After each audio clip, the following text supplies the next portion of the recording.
language with clarity and spoke it well. You know, no broken Zulu and this and that, because we've accepted that too as people. Again, what I'm trying to point out here is that when we look at the history of our people, we see the abilities that our people have. So then, to sum it up quickly, the information processing theories refer to the way people receive information from their environment, operate on it, integrate it with information available in memory, and use the product, right, as a basis for deciding how to perform. And we're going to be back in a minute with this decision business. Information processing psychologists start their investigation with the study of how people perform on tests. You've often heard the statement that black people are not taught how to think, but what to think. That is one of the basic requirements of a servant people. That's one of the reasons why, one of the characteristics of many of our people's cognitive or thinking styles will be passive, a receptive, taking in kind of style, but not one that is flexible and productive, but one that is similar to that of parents, of taking in, memorizing, and throwing out, and thinking that they're thinking when they're merely recalling, you see, and recalling what some white instructor has taught them, and quoting some white instructor, but not doing any original thinking on their own. So we must then look at how our children think and perform on these tests. For example, information processing psychologists would seek to identify the processes that underlie human reasoning. It's not to say that a child has a reasoning deficit. We must look at the very processes that are involved in deductive reasoning, inductive reasoning, syllogistic thinking, analogical thinking, and so forth. What are the steps involved in there, in these types of thinking? And let us see then how those steps can be taught and trained into our children if they need be. You look at the scientific method that's utilized in this culture, and you have to recognize that we are talking about a way of thinking, a way of behaving, a way of dealing with information. And we can see all around us right now the result of thinking in particular kinds of ways. We look at these TV monitors, we look at the cameras here, we look at this building. This is the result of what? Of a way of thinking. And that's all it's not about brain, just way of thinking. And therefore, at some point there, when Francis Bacon and others imposed this way of thinking on European society, we saw then a takeoff of knowledge production. We're literally being overrun with knowledge and information. But that being overrun with knowledge and information is a result of applying the scientific methods, the scientific attitude of approach, of applying hypothetical thinking and approaching the development of knowledge systematically. The discovery then of information flows more out of the systematic approach than it does out of genius. I'm going to come back to that a little later on, because we've been given the genius approach to history of black people. You know, the idea that science is produced by some scientist locked away in his ivory tower, that is a lie. It's a lie. And it is not true. And that approach to science has been particularly projected on us so as to create an inferiority complex in us. And we have to understand that. It has to do with methods of thinking. If you follow the scientific method of thinking and approach, and you have the appropriate equipment, you are going to what? Discover something. I'll guarantee you. So it's set up for discovery. The discovery and the production is where?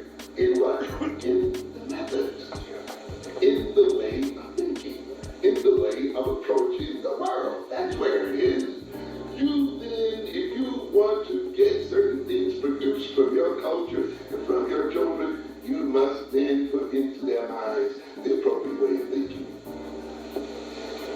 And they will produce it for you. And you must learn how to do it. And then proceed to do so. While there are almost as many definitions of intelligence, and I'm going to talk about intelligence here tonight in terms of its relationship to academic achievement. You're not going to get involved in trying to decide exactly what it is. So we're talking about it in terms of that aspect of behavior and capacity that allows children to succeed in school.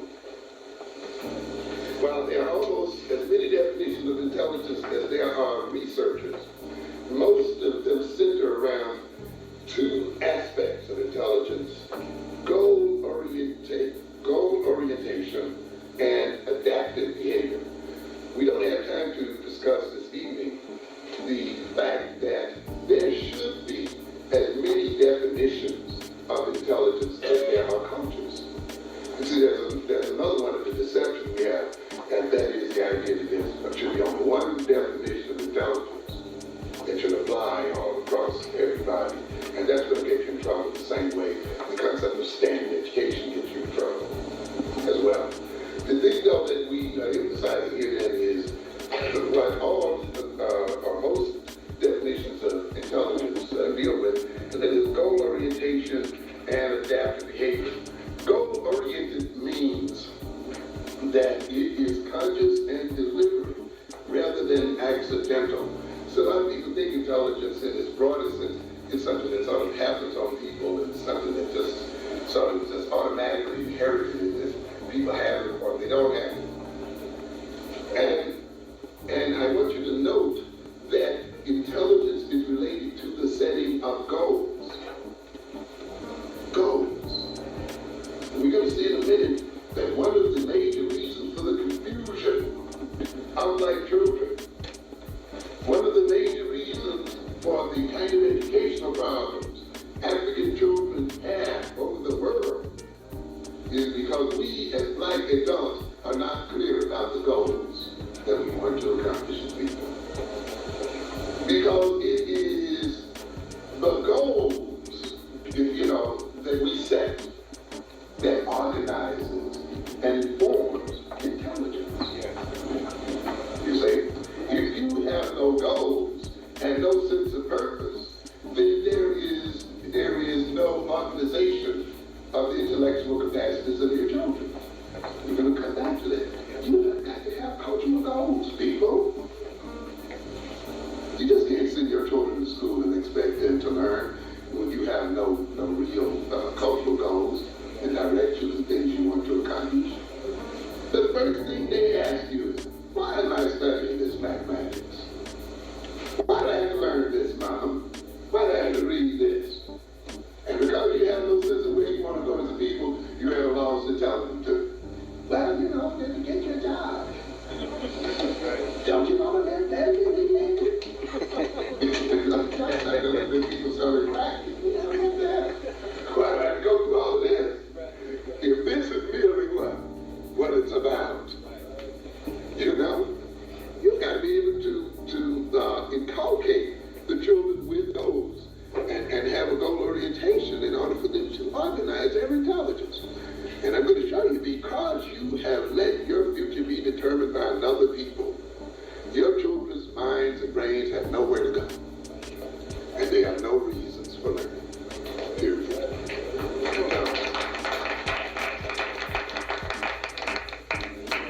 The other aspect of intelligence has to do with the adaptive. The adaptive refers to the fact that intelligence consists of the ability to solve problems. Keep that in mind. To what? To solve problems.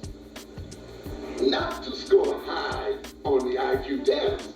That is not intelligence.